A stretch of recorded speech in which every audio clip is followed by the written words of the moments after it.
नमस्कार, मैं नीलिमा सिन्हा अपने चैनल में आपका स्वागत करती हूँ। आज मैं इग्नू के मेसो कोर्स में विकास के समाजशास्त्र के विषय पर चर्चा करूँगी।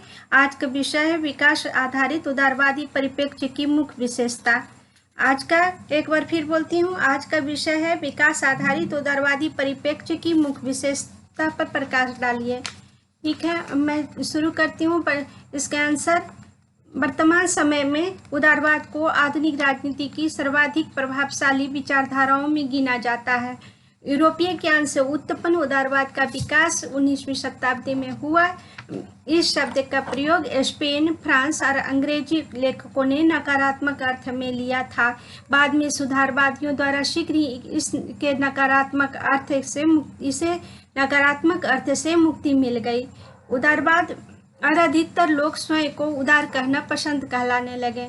उदारवादी परिप्रेक्ष्य से विकास की संकल्पना को समझने का प्रयास किया जाता है। उदारवादी दृष्टिकोण के समर्थक वाक्य स्वतंत्रता, विरोध और धरना देने के अधिकार और महिलाओं, कैदियों और शरणार्थियों के अधिकारों का समर्थन करते हैं। उदारवादी विचारधारा की अनेक विशेषताएं हैं। उदारवाद ने सामाजिक, आर्थिक और राजनीतिक विकास के लिए एक विशेष परिप्रेक्ष्य प्रदान किया है। इसने एक ऐसी विचारधारा प्रस्तुत किया है जिसने इतिहास को स्वरूप प्रदान किया है और वर्तमान में मानव के भविष्य को प्रभावित करने के लिए नव उदारवाद के रूप में फिर से जन्म लिया है। पिछले 200 वर्षों से मानव का इतिहास एक प्रकार से आर्थिक उदारवाद के समर्थकों, स्वनियामक बाजार के सिद्धांत के प्रति समर्पित और समाज का बचाव करने वालों के बीच एक संघर्ष का इतिहास रहा है। इस संघर्ष का राजनीतिक और वैचारिक क्षेत्रों में विस्तार हुआ है। दोनों परस्पर विरोधी परिप्रेक्ष्य में अपनी अपनी ठोस संकल्पना, सिद्धांत और विचारधाराएं और तरीकों को पेश किया है और सामाजिक संबंधों में अपना दृष्टिकोण सामने रखा है। लचीले श्रम बाजार की विशेषताओं पर उपजा संघर्ष और आजीविका के लिए इसकी चुनौती निरंतर जारी रही। विकास के संबंध में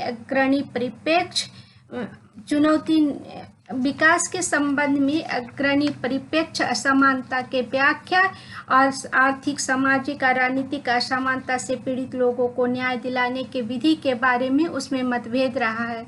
आदर्शतः उदारवाद 2 शताब्दियों से समाजवादी आदर्श का विरोध कर रहा है। यह हमें समाज और स्वतंत्रता और आर्थिक उद्यमिता के क्षेत्र में स्वतंत्र प्रतियोगिता, उत्पादन को नियंत्रित करने और स्वतंत्र नागरिकता को बढ़ावा देने में राज्य की भूमिका के बारे में विशेष दृष्टि प्रदान करता है। एक राजनीतिक विचारधारा के रूप में उदारवाद राजनीतिक निरंकुशता के किसी भी रूप का विरोध किया है, चाहे वह राजतंत्र हो, सैन्यवाद हो या साम्यवाद। यह एक ऐसी सामाजिक और राजनीतिक वातावरण का पक्षधर है जिसमें प्राधिकरण के कुछ लोगों के हाथ में शासन का बागडोर पर प्रतिबंध लगाने और निजी संपत्ति का अधिकार, किसी धर्म में आस्था रखने, अभिव्यक्ति और संघ बनाने की स्वतंत्रता, व्यक्तियों और समूहों के मौलिक अधिकारों को बढ़ावा दिया जाता है। पारंपरिक उदारवाद की दार्शनिक आधारशिला को David Hume, Jeremy Bentham, John Stuart Mill की कलम से संरचना प्रदान की गई। इन विचारकों ने इस आधार पर सामाजिक संपर्क सिद्धांत का निर्माण किया कि मानव का मार्गदर्शक बौद्धिक स्व-अभिरुचि, तार्किकता और स्वतंत्र विकास से होता है और स्वतंत्र रूप से विकास की विचारधारा ऐसे स्वतंत्र वातावरण से उत्पन्न होती है जिस पर राज्य का कम से कम नियंत्रण हो। उदारवाद अहस्तक्षेप की नीति के आर्थिक सिद्धांत में शामिल मार्गदर्शी सिद्धांत था, जिसका अर्थ है उत्पादन और व्यापार में उद्यमिता का स्वतंत्र रूप से संवर्धन करना।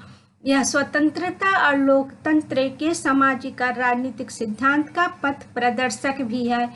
आर्थिक, सामाजिक और राजनीतिक क्षेत्रों में विचारों की उदारवादी शाखा अखंडित नहीं है, बल्कि इसमें उदारवादी विचारों को भिन्न भिन्न शाखाएं हैं, जिसमें व्यक्तिगत स्वतंत्रता बनाम राज्य का प्रश्न विशेष महत्व रखता है। कुछ उदारवादी आर्थिक स्वतंत्रता पर अधिक जोर देते हैं और नैतिक जीवन में परस्पर अत्यधिक हस्तक्षेप को स्वीकार करते हैं।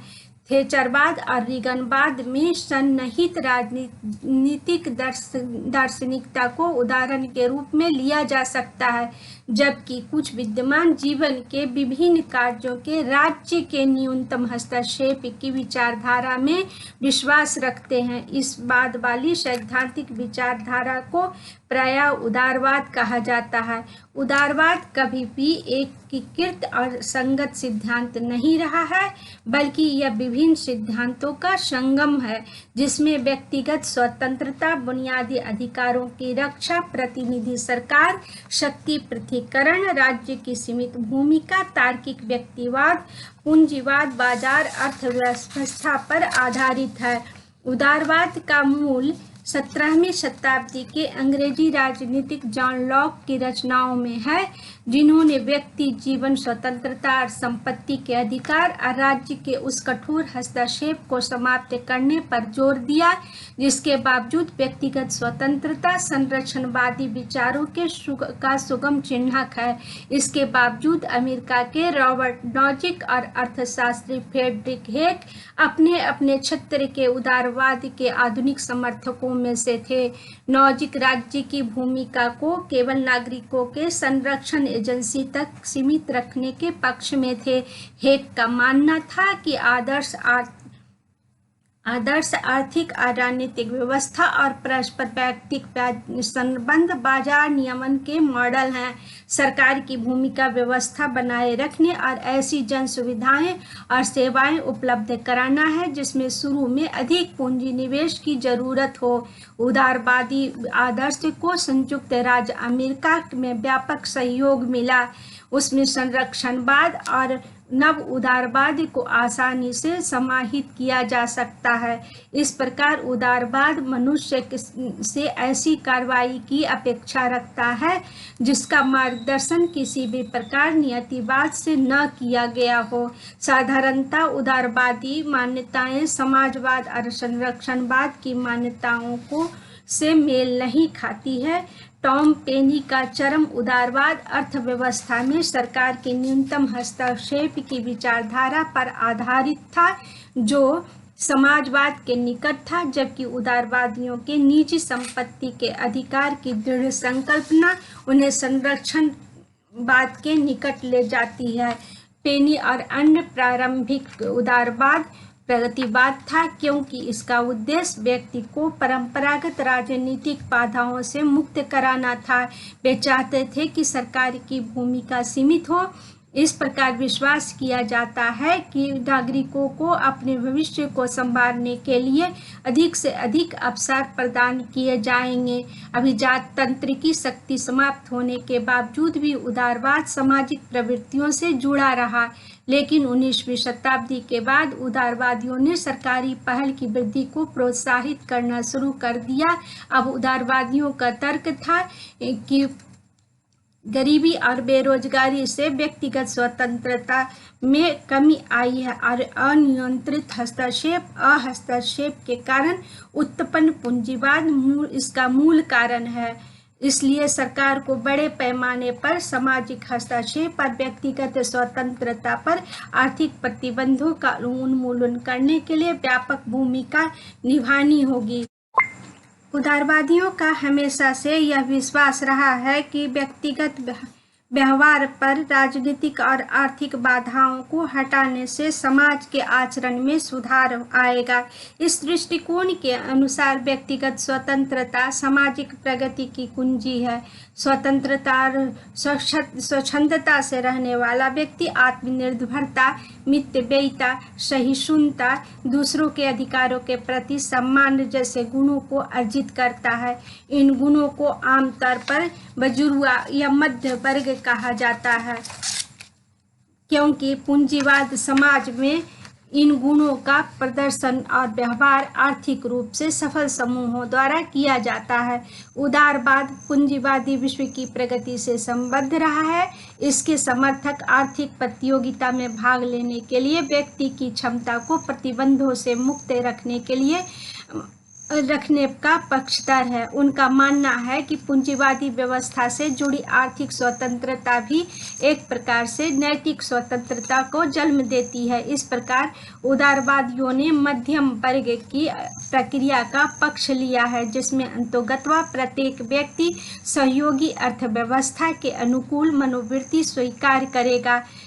उदारवाद का इतिहास अधिकारों का विस्तार करने के लिए कार्यनीतियों के अनुक्रम को व्यक्त करता है, जिसे व्यक्तियों की आर्थिक और नैतिक स्वतंत्रता को सुनिश्चित करने की कार्यनीति माना गया है। अतः उदारवाद के विभिन्न रूप एक ऐसे एक वर्गीय समाज की कल्पना करते हैं जिसमें स्वयं पर शासन करने वाले नागरिक शामिल हों। समुदाय का उदारवादी आदर्श वह है जिसमें संपत्ति में असमानताओं के बावजूद स्व अनुशासन और एक दूसरे के लिए सम्मान की भावना को प्राथमिकता दी जाती है। इस प्रकार उदारवाद एक विचारशील विचारधारा है, विकासशील विचारधारा है। धन्यवाद। वीडियो को लाइक करें, चैनल को सब्सक्राइब करें। धन्यवाद।